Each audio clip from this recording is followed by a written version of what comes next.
খুন গুম, রাজনীতি নিয়ে রক্তের খেলা, এই সমস্ত অপতৎপরতা বন্ধ করতে আমি বিগত বহুদিন ধরে আপনাদের মাঝে ওয়াজ মাহফিল করে আসছি। বর্তমান বাংলাদেশের যে রাজনৈতিক অস্থিরতা, সেই রাজনৈতিক অস্থিরতাকে দূর করতে এবং পারস্পরিক যে প্রতিহিংসা আছে সেই প্রতিহিংসা দূর করে আসন্ন ত্রয়োদশ জাতীয় সংসদ নির্বাচনে মোমবাতি প্রতীকে নির্বাচন করতে এসেছি। আমি আপনাদের কাছে দায়িত্বহীন ভাষায় বলতে চাই, আমরা আহলুস সুন্নাত ওয়াল জামাত বরাবর শান্তিপ্রিয়, ঠিক কিনা বলেন?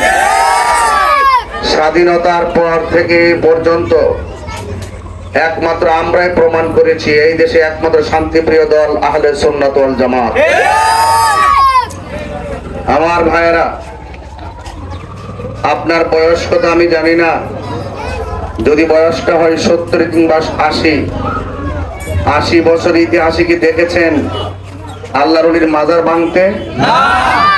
আমরা দেখেছি 2 বছরে প্রায় 90টি মাজার ভেঙে দেওয়া হয়েছে। কবর থেকে লাশ তুলে আগুন দিয়ে পুড়িয়ে দেওয়া হয়েছে। হিন্দুকে মেরে গাছের মধ্যে ঝুলিয়ে আগুন দিয়ে পুড়িয়ে দেওয়া হয়েছে। আমরা এমন বাংলাদেশ চাই না, আমরা শান্তির বাংলাদেশ চাই, নিরাপত্তার বাংলাদেশ চাই। হিন্দু মন্দিরে যাবে, বৌদ্ধ পেগোড়ায় যাবে, খ্রিস্টান গির্জায় যাবে, মুসলমান মসজিদে যাবে, খানকায় যাবে, মাজার শরীফে যাবে, এটাই হলো বাংলাদেশ, ঠিক না বেটে? আমি আপনাদের কাছে অনুরোধ করে বলবো, আপনারা আমাকে ব্যক্তিগতভাবে চিনেন। আমি চাই রাজনীতিতে এমন একটা স্বস্তি ফিরে আসুক, যে ভোট দিবে সেও আমার, যে ভোট দিবে না সেও আমার। আমরা দেখি যখন যে দল ক্ষমতায় আসে একমাত্র যত সুযোগ সুবিধা আছে, আইনি প্রশাসন যা প্রোটেক্ট আছে তারাই পায়, আর বিরোধী দল যারা হয় তারা বাড়িতে ঘুমাইতে পারে না। যদি দোষ করে 5 জন মামলা দিয়ে ঢুকাই দেয় 500 জন। এরকম বাংলাদেশ আমরা চাই না। আমরা চাই প্রকৃত অপরাধের বিচার হবে, নির্দোষ মানুষগুলোকে হয়রানি করা যাবে না। আমি শুনতে পেরেছি আমাদের মোমবাতির সমর্থক যারা, তারা যখন মোমবাতির ব্যানার লাগায়, পোস্টার লাগায়, অনেকে ছিঁড়া ফেলে এবং হুমকি দেয় যে মামলার তালিকা হয়ে গেছে। আবার এটাও বলে 12 তারিখের পরে বুঝালয় আইবার আগে যদি এই কথা আবার পরে না জানি কিতা করে। তবে একটা কথা বলে দিয়ে যায়, 12 তারিখের আগে যদি আপনাদের পাশে থাকি ইনশাআল্লাহ নির্ভয়ে থাকবেন, 12 তারিখের পরও আপনাদের সাথে থাকবেন।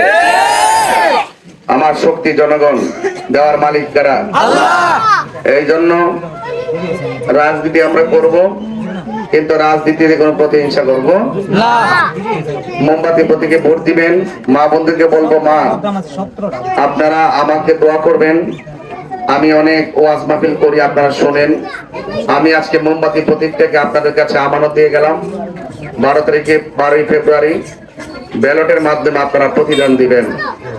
এতে আহলুস সুন্নাত ওয়াল জামাতের অবস্থান সুদৃঢ় হবে এবং এই দেশে মানুষের পক্ষে, মেহনতি মানুষের পক্ষে, খেটে খাওয়া মানুষের পক্ষে, সনাতন ধর্মীদের পক্ষে, মানুষের নিরাপত্তার পক্ষে এবং দেশের সার্বভৌমত্ব সুরক্ষায় ইনশাআল্লাহ আমি সংসদে দাঁড়িয়ে দায়িত্বহীনভাবে কথা বলতে পারবো।